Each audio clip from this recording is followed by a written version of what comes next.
This is February 21st, and I'm interviewing Representative Samuelson. It's all working. I'm just going to lay that down. February 21st. This is my son's birthday. Is it? Oh, my goodness. We did get a card off, but I hadn't thought about it yet today. You still have time for the phone call.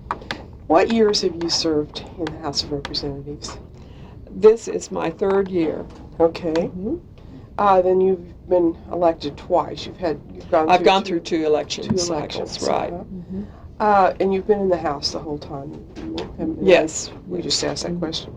I know you're a Republican. We're asking everyone to tell us when and why they affiliated with the party they're affiliated with now. I've always been a Republican. I suspect that's an answer that you get quite frequently. My parents were Republican, and so I grew up in a home where I suppose some of the philosophy of the Republican Party was what I was exposed to, and we talked about, and that's probably the basis for it. Well, it seems like that's the way a lot of people became whatever they are. Can you describe your first election? What made you decide to run? How early did you decide and start your campaign? And just sort of describe it in general. Okay. I come from a district that my predecessor had been in the House for about 17, 18 years. Ooh. And he had served well. Very few times had he had opposition. I think most of us knew him well and knew he was doing a good job, and he decided to retire. Now, I really, at the point when the announcement was made, I had not thought about running for the legislature, but some friends were out one evening, and they said to my husband, "Why don't you run for the legislature? Run for Harold Dick's position seat." And we talked about it a little bit, but nothing more was said. And after they left, my husband said, "I couldn't wait for them, these friends to leave, because I think you'd make a good legislator." And your husband suggested it. And I had taught school and had resigned the position that I had to help my husband in a fundraising project, and was no longer, and that project was coming to a close. So I was thinking and looking about considering some things that I might do. Mm-hmm. So began to investigate, called two of the women that I knew that served in the legislature, one Republican and one Democrat, and visited with them about it, and they were very encouraging. And after some agonizing time, decided to do this. Oh, that's interesting. Called our kids, and they were all very excited. I will never forget my daughter's comment. She said, "Mother? My mother? Oh, good." That's nice. Yeah, so. Well, how early did you? This would have been in May. You filed it fairly early. I filed in about the middle of May. Mm-hmm. Were there, was it a hotly contested race? There were two others. There had been one that had filed ahead of me, and then another person filed. Mm-hmm. The one person that filed, I would say, would have been, particularly in our county, would have been fairly well known, and was a teacher that I knew also, and we both said to each other, we think either one would do a good job, and we wish them well, but we hope to win by 2 votes. I think after the election this year, I would say more than that. Yeah, after the experiences. Right. Well, who were your opponents in that first election? My opponents were Doral Neufeld and Keith, I believe was his name, Keith Shive.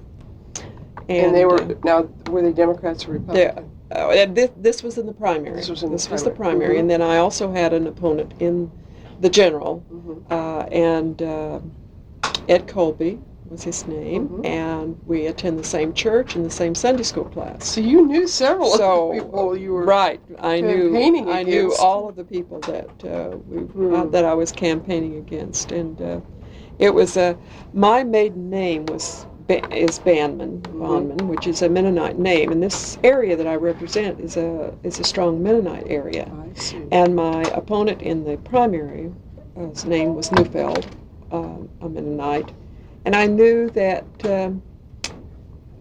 I felt like using my maiden name would be of assistance. Samuelson being a Swedish name didn't do a lot in the area. And I found that in some areas when I was campaigning, they said, "Oh, Bandman, are you related to?" And well, I noticed your door sign. You still. And I'm still using it, not so much that I feel I need to use it for election purposes, but my dad is 92 years old, and he is just as proud as Punch of his daughter. That's and great. So I feel that for him, I continue to use it. He told me after I filed the first time, he said, "You know, Ellen, that's something I always thought I'd like to do," but he never did that. Did anyone else in your family precede you? Well, into the House or Senate? no, not in the House or Senate. Do have a little story along that line, but my dad had been a city councilman in Lansing and mayor of Lansing. So he'd had his hands a little bit in politics after I'd left home. But I have a great,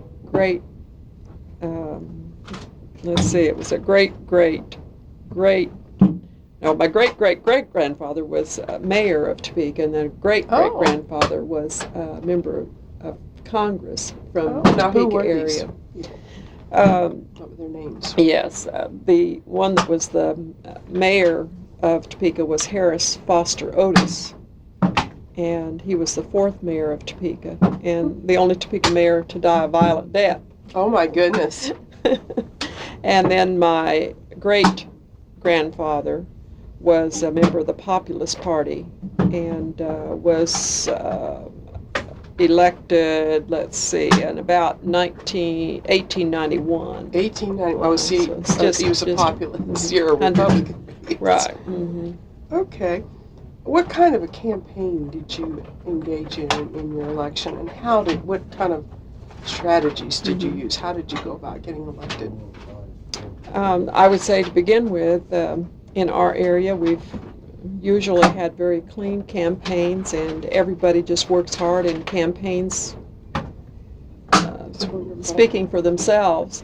In the first campaign, this was certainly the situation that I had, and my strategy primarily was door-to-door. You just door-to-door all over town? Right. I did, in Harvey County, our name was fairly well known. My husband had been 4-H club agent, so among the rural people, and Harvey County portion of the district is the rural portion of the district. So we were well known. The Samuelson name was well known. We renewed a lot of old friends. My husband had not been in extension for a few years, and so going out and getting acquainted out in some of the townships where we had not been since he was 4-H club agent, renewed friendships. Interesting, yeah. So you enjoyed campaigning then? Right.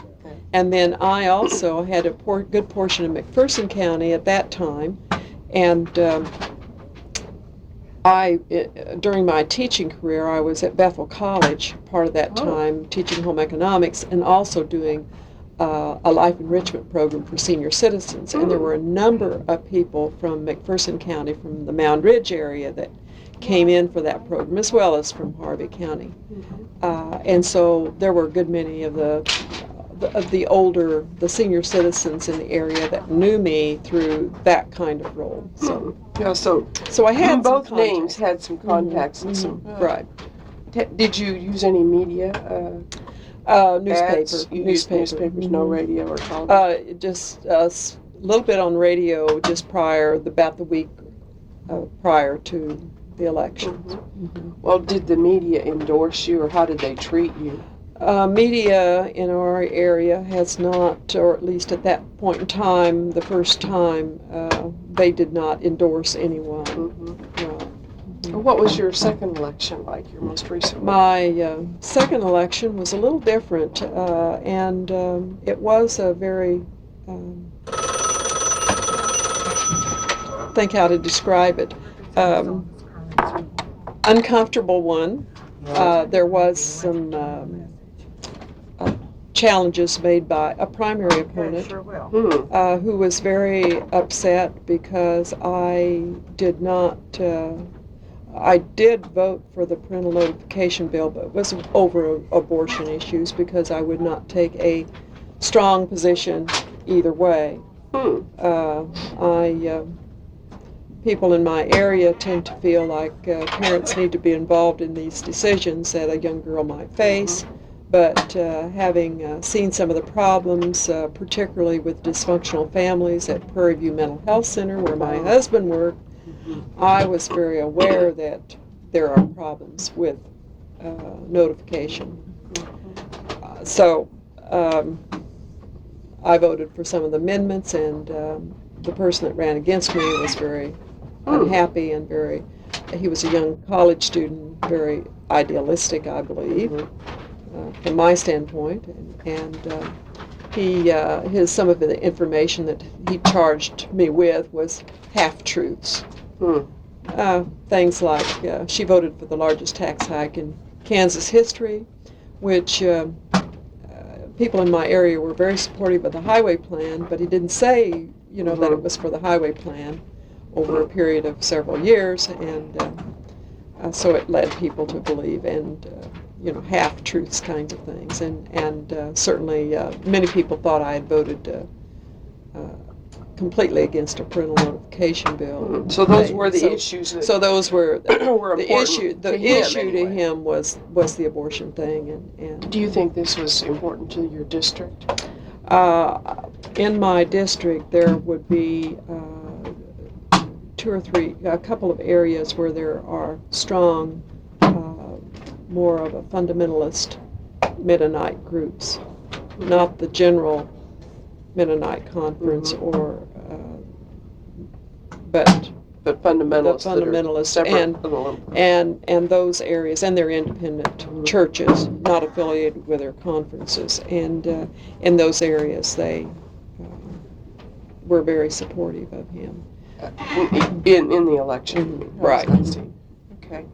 How did you finance your campaign? Did you find that a problem, being non-incumbent and a woman? Right. Or? That is a problem in our area, to get good financing from grassroots level. Harold Dick had not had opposition. He'd been in for 17 years. People weren't accustomed to even thinking about giving to campaigns. People, I think, out there hear, what the media has to say about PACs, and they really don't understand PACs.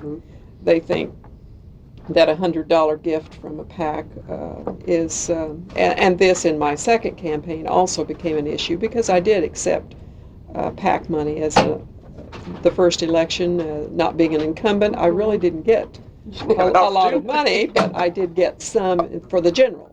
After I won the primary. I see. You did. I did receive some, not in the primary the first time, but in the general I did receive some because Harold Dick made some contacts and said, I think Ellen's going to do a good job, and I think she's someone you might like to support, watch. So Did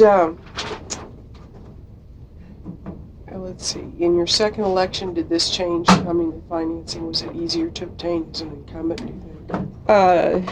Yes, I think it was a little easier to obtain. I also tried to do a fundraiser, or did a fundraising event in my area November prior to the following election cycle. I had an evening, invited many people to come, and of course when you have something like this you have to invite many to get a few, and I tried to put the price low enough where people would feel, $10 a person, where they would feel that they could come and support me.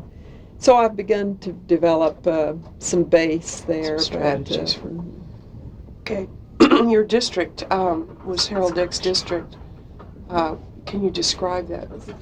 How it was the first time you ran, and then the changes that were made in redistricting this last time? Oh, you're talking about the Your legislative lines. district, yeah. Did it change? Yes, it did change.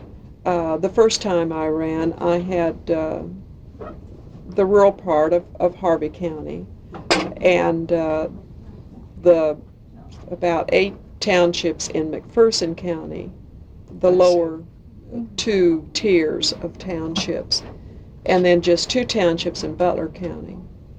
With redistricting, because my district still had the adequate number of population. I see. But because some of the other districts around me were short numbers, we had to do some change. And it made sense for Dwayne Gosen, who was just east of me, to come over and pick up some of McPherson County. So in redistricting, I received the northwest 6 townships in Butler County, the northwest 2 townships in Sedgwick County, and 1 township in McPherson County that had Mound Ridge, which is close to Heston, the community that is really my home community. What percent of your voters changed, do you think, between the 2 times? I've never thought about it in terms of percent. Did it make a difference, do you think? But I think it made some difference because I did pick up some area, that much more fundamental Mennonite area that I spoke of. Oh. I picked up more of that in Butler County, and the part over in the one community that I lost, the community of Inman, was a community that I did very well in.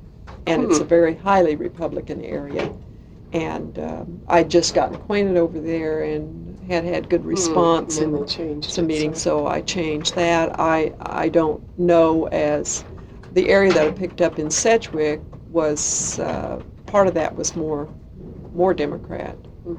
And it had been represented by a Democrat previously. I see. So they changed who was representing them too. Well, you mentioned a couple of issues that were discussed in your election. What issues are important to that district? What kind of things are they most interested in? You said highways and... I would say, especially in the first term, highways have been important because we have had several deaths in our county on Highway 50. Oh my goodness. And so many people there have been very concerned about the shoulders are not wide enough to get off, or if you see a problem ahead to try to have some place to go, there just isn't adequate. So it's safety rather than just convenience. Yes, it was a matter of safety that was raising the issue there. And so highways have been very important, and I'm not sure just how this is all going to play out in what's ahead, with the revenue shortage that we have, because people also are very, very concerned about having good schools, and I think good education would be a high priority for many people in our district. Well, were these the issues then that you focused on in your campaign? Yes, I focused on trying to be conservative with our money, but also representing them well particularly in the education field. And you were for the highway bill that they wanted. Well, now yes. they haven't started construction then on your roads. No, it is scheduled. They are starting the planning for it's in the major modification portion of the plan. Well, surely. And some of it is scheduled for, I believe, in '93, possibly, to do construction. What issues have been important during your 3 years here to you? And what have you found yourself working real hard to either get past or prevent from being passed? Besides the ones we mentioned, are there any others? I think certainly this term, one of the issues that's very important to our area is not to be very careful about making some big tax changes that are going to create additional problems. I would say that in my area, there's really not a whole lot of unhappiness with what's happened. I think this is really coming more from eastern Kansas, maybe. Certainly the small business person in our small towns have been hit, but they've also said to me, Ellen, let's be cautious that we don't make a change that's going to, affect us even more adversely. So they're not frantic about it or anything like that. Right. They're not frantic about that kind of change, and so that's something that I've been very concerned about. And I do represent a rural area, and so certainly the ag industry and some of those things, keeping the inventory exempt, I think is very important in my area, not only for the livestock producers. Are they livestock, or are there quite a few crops? There's also quite a few crops. It's a big wheat area. Also being, Heston has some good industry with hay and forage, formerly Heston Corporation, hay and forage, and XL Industry there. And then there's a large lumber, Idaho timber in Halstead that's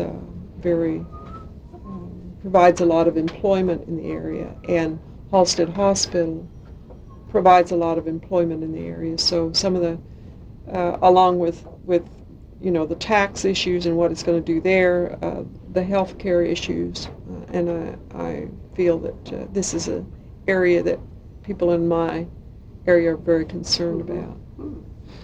Well, do you think there are, I've heard you mention a couple of issues that some people might consider women's issues.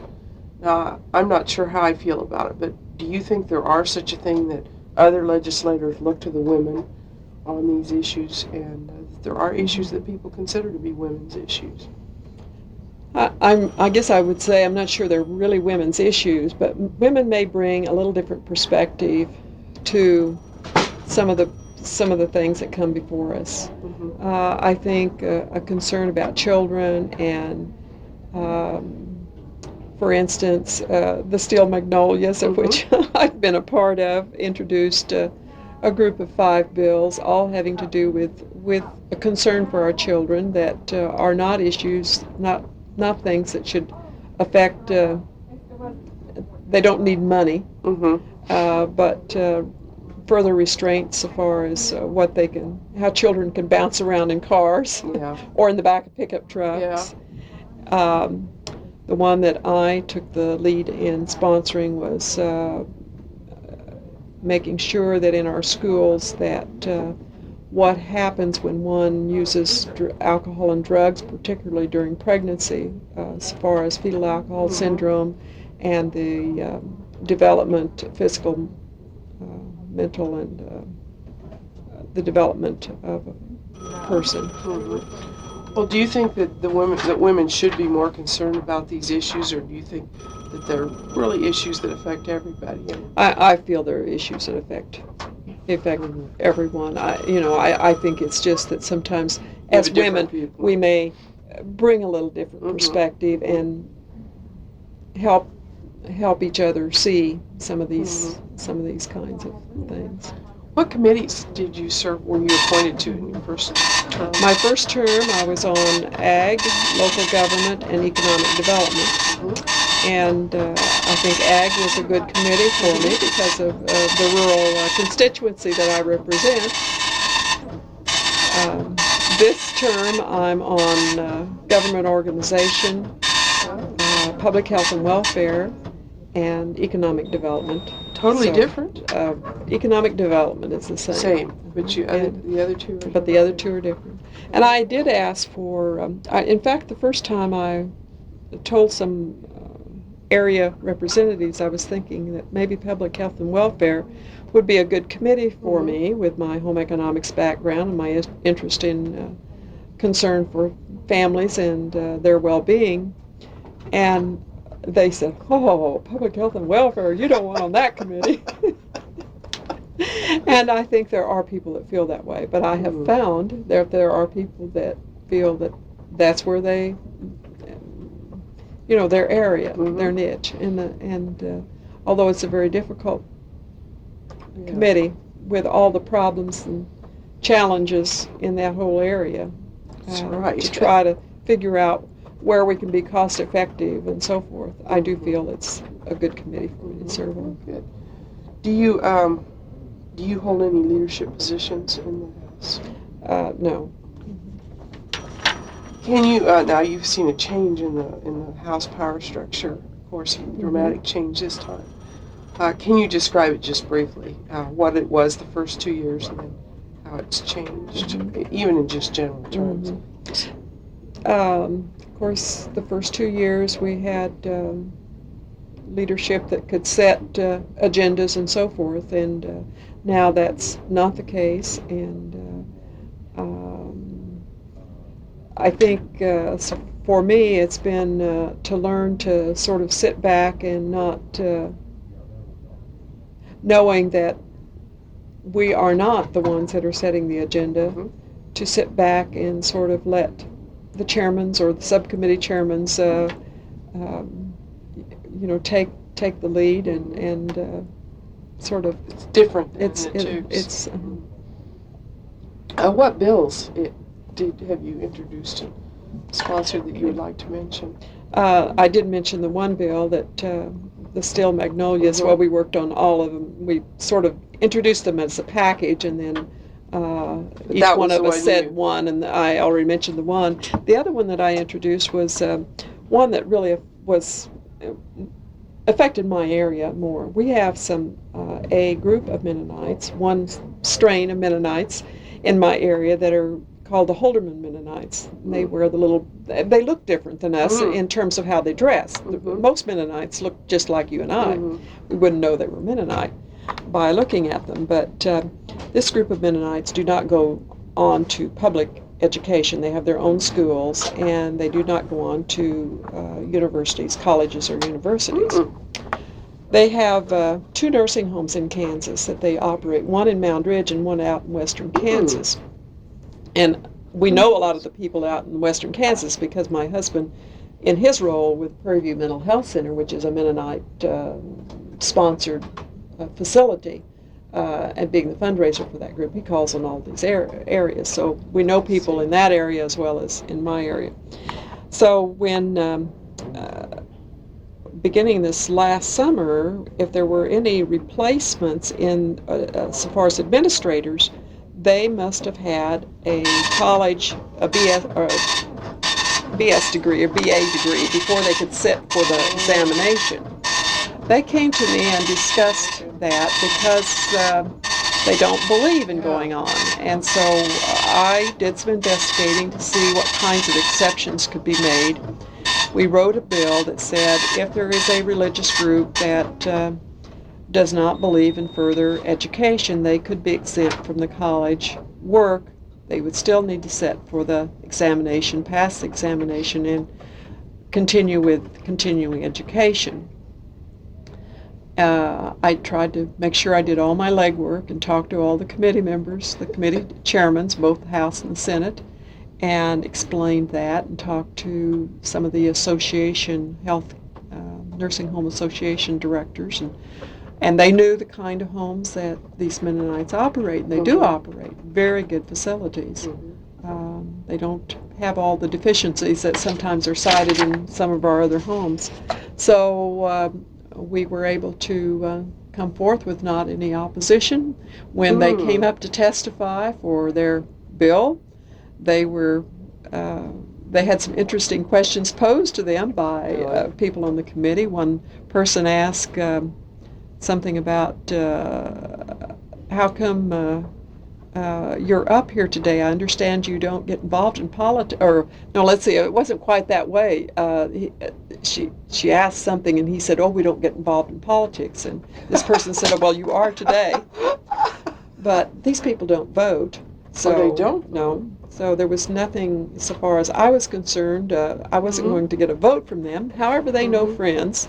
They have maybe they don't relatives. believe in voting, is what you're saying. They don't vote, but they do. They bring their young people up here. They bring their young people to... They bring their young people that go to they have parochial schools through 8th grade, and they will bring their students up here for a day at the Capitol so they see what's going on. And one time when one group was up here, they were here the day that some of the debate was going on carpal tunnel syndrome. And it was a very heated debate. And afterwards, one of the young women asked, "Do they stay mad at each other after it's all over with?" And I said, "No." Well, that was probably, what year was that? Was that last year? That was last year that the bill went through. And Mound Ridge now has their first administrator that has gotten in with this bill. That's great. Can you think of any other incidents like that are memorable? Victories, defeats in legislation that you've had? That sounds like a memorable one. Yes, that's certainly a memorable one. Are there any others Let's see. Oh, if you think of one later, we can come back to that. Now, you mentioned the Steel Magnolias. How many people participated in that group? Let's see. I believe there was 11 in the group originally, and now this term there are 7 of us. Oh, there are just 7? Just seven. Okay, well, I noticed some people did and some people didn't, and I couldn't get any kind of a sense of how many there were up to now. What happened, it was really kind of and maybe you've heard the story, but after the parental notification bill had gone through, some of the Republican women were concerned about that we may have some poor women with children that need prenatal care and so forth, and it just happened about the next day that one of the Democrat women went down with an amendment to add additional money for WIC and for another program providing prenatal care. And so quickly, 2 or 3 of them thought, oh, this is something that maybe we ought to be on. And so the phone started ringing around between some of the Republican women. On the floor. Right on the floor, right. And so it was kind of out of that support that on 2 amendments that we voted for some additional funding. And then you did hold a few meetings to discuss these. And then we got together. The amendments did not stay on when it got over to the Senate side, but we felt like we were at least making a statement that we need to be responsible if we're going to create a climate in a situation where we have some poor women with children, and it's much more costly for us to try to help these people out after they get in school rather than early on. They have good prenatal care. They're going to be more school ready.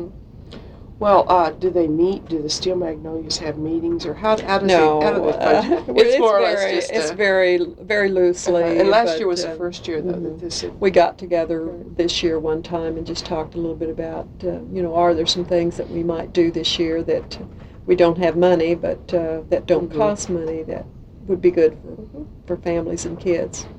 Do you have any remembrances of anything humorous or funny that's happened to you? Particularly?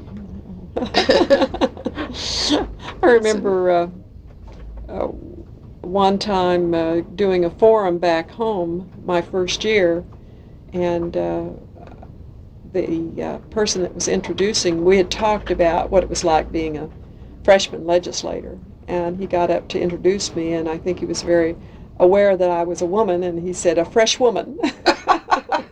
Now we'll hear from our fresh woman. Well, it's good. Oh, let's see. When you came in, there are 35 women in the House now, and in 3 years that's changed slightly. Do you remember how many there were? I believe there were 33. Okay, so it's just we've increased by 2 more. How effective do you think women are in the Kansas legislature, in the Kansas House?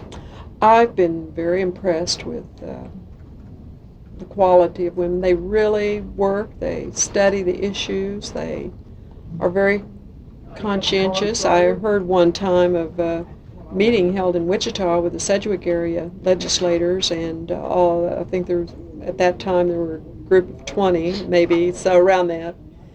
And the only ones attending were women that came that night. That's really something. Well, do you think that that the women's role in the legislature has changed in the 3 years you've been here? Probably. It's not a very long time to notice. Yes, not a long time. We do have a woman majority leader and a woman assistant minority leader, and these are this is one of the first women, I believe, on the Republican side that we've had in leadership position, and we feel good about that. We did a little sort of a statistical analysis of the numbers of women in the House and in the Senate in Kansas, and we found something kind of surprising, that there were never more than 4 women in the House prior to 1975. And since 1975, every year that number has increased. Do you have any theory about why? What happened in 1975? Maybe telling you a little incident that happened when I was campaigning the first time might, and this is coming from a Mennonite area, a fairly conservative area, even though, and I hesitate to, don't want people to think Mennonites are that different from you and I, because they're not, but there are groups, many of them would have felt that this would have been a man's role. But I was out campaigning, stopped in to visit a couple that were in the, they grew watermelon, cantaloupe, and had been out there buying at earlier times, and they're fairly conservative Mennonite people. And she said to her husband after we'd left, she said, "I believe it's time that we elect a woman to the legislature." And he says, "Well, if you're going to do that, you better get in and get registered." She hadn't been registered. So they went to town and she registered, and she voted for me, or at least I'm assuming she voted. He implied that she had. So that's interesting, and that spurred her on to do something. But I think there are a lot of areas where we haven't had women, and now they're, maybe they're open to that. What do you think your main job as a legislator is? What type of things do you feel most responsible to do, or what do you think your constituents expect? What kind of duties? I really feel my constituents expect me to respond to them and to keep them informed, and to try to then relay their concerns in my voting patterns. And I don't think they really expect me. I suppose they'd be proud if I were in some leadership roles, or I don't think they necessarily expect me to introduce lots of legislation. Some of them say, "We have too many bills already. We don't need more. Just be careful about what you do." Yeah. If you could describe yourself, how would you describe yourself? I don't like labels myself at all, but we're always doing this to people in politics, but political figures. Would you call yourself a conservative or a liberal or something else? I would say I would lean a little more to the conservative side. And that's probably somewhat a reflection of your district. Right, I think that's... Okay, I want to ask you a few questions about yourself now and your trip to becoming a legislator, your roads. Where did you grow up, and what kind of home did you live in, and where were you born, I guess? Okay. Let's start there.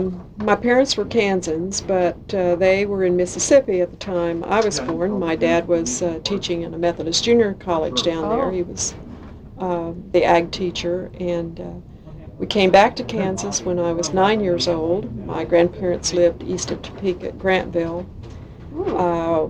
We were there for a few months until Dad finished a master's program, and we moved out to Rooks County, and were there for a couple of years, and then to Centralia in Nemaha County. And so Centralia is really I suppose, my home community. How old were you when you moved? I would have been a sixth grader when we moved there, and of course finished high school there. Yeah, that makes it your hometown. Right, so that sort of makes it my hometown.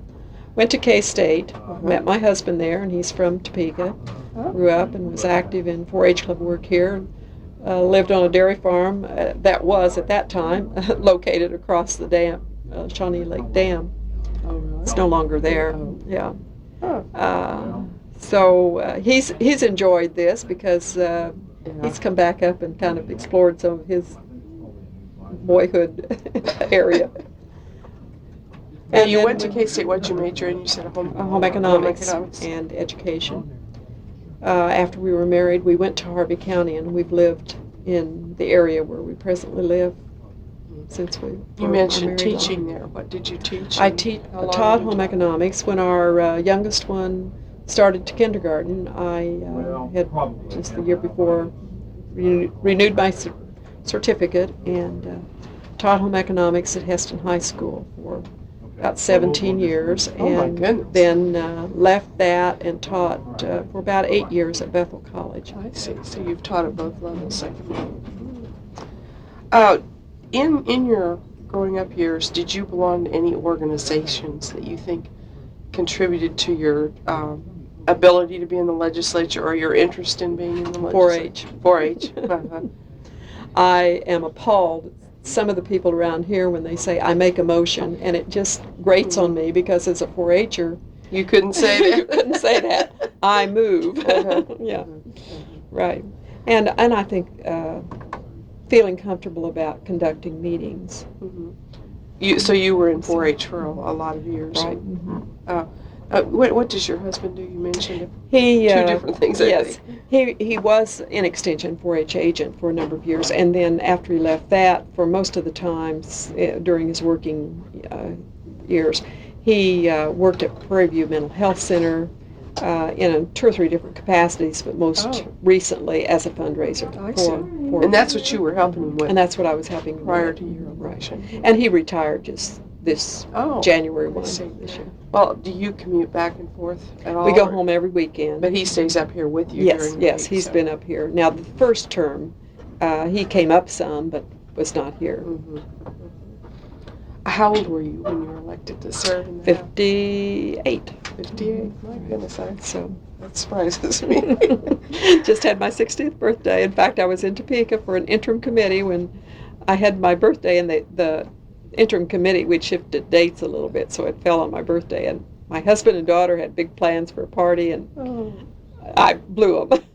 Well, you mentioned your daughter a couple of times here and what she had to say when you called her and told her about running. What other children do you have? You have I have 3 sons. 3 sons, too. One in California, and the middle son is in Mission, Kansas, and the youngest one is in Arkansas. Did any of them come back and campaign with you? Or? None of them have come back to campaign, but they've been very supportive, and my son in Mission has been the one that's helped me with my computer. I still don't know if I to call myself computer literate, but you probably are. I can use it. That's the only thing I do. Do you think there were any other organizations? Did you debate, like that, for instance, in high school or anything like that? Centralia didn't have a debate. I think it would have been very helpful. Are there any other organizations that you've belonged to, say, even after graduation, that you think contributed to this I have interest? been active as a professional. I've been a member of our Professional Home Economics Association and our Home Economics Teachers, and have served both of those groups as president. I did serve on their legislative committees, made one trip back to Washington, D.C. to lobby for consumer and homemaking funding. That was prior to being in the Right, that was in the legislature. mid-'70s. Did you didn't ever lobby here then? No. And that was just one trip back, Yeah. one trip, a couple of days lobbying. Well, what do you think your service in the legislature has done as far as affecting your family in any way? They were all grown up. How old were your children when you were elected? They were out. They were all grown and gone from home. So Probably didn't affect them at all. No, not really. What about your husband? Do you think he sacrificed or? I think it's a struggle. He says it's not any problem to walk one step behind and to the side of me. He kids. That doesn't bother him at all. I think one of the biggest challenges has been to try to bring him along so he knows what it is I'm doing and we can talk about it. And we've always liked to talk about what each other's doing. Well, now that he's up here, is it different? Yes, I think it's easier, but I still have the pressure of, attending all committee meetings and being on duty from maybe 7 in the morning to 10 at night, and he slips away and walks and gets over, maybe takes a nap. There are a lot of activities for Yeah. the spouses. Do you think that being in the legislature has changed you as a person in any way? Oh, Have you noticed yet?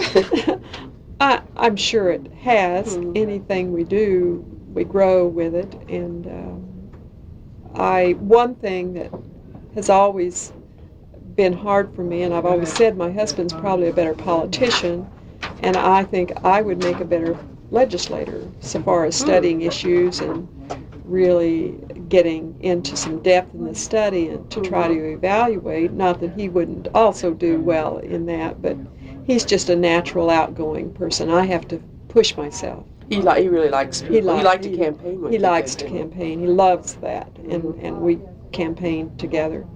The first time I campaigned, I did not let him go door to door until after I'd been around one time. I felt like people want to meet the legislator. Yeah, that's true. And then afterwards, we'd walk the street, and he'd go down, and I'd go up, and then if there was someone I needed to talk to on the other side, he'd tell me. Well, that's good.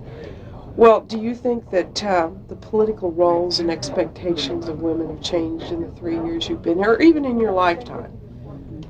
Can you notice that? Because you've been teaching in high school and university. Do you think that that's changed over the years? The political roles and expectations. Yes, I would say that not only maybe we're expected to, but we are more willing, and we want to be more and take it. And people will accept that. I mean, Right. Now, your children were grown. What about for some of the legislators who have younger children? Do you think that's seen in a negative way for them to be here? The women. Yes, I understand what you're getting at, and I think particularly for women that don't live close, I think it's a real challenge if you have children at home with any job. I didn't go back to work until my children were in school and with preschool children, but that's been a change that I've seen since my children were that age.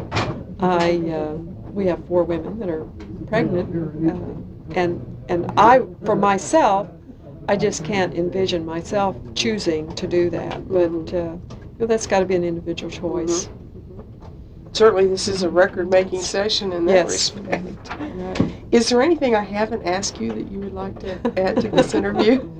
No, I think we've covered quite a few things. Okay.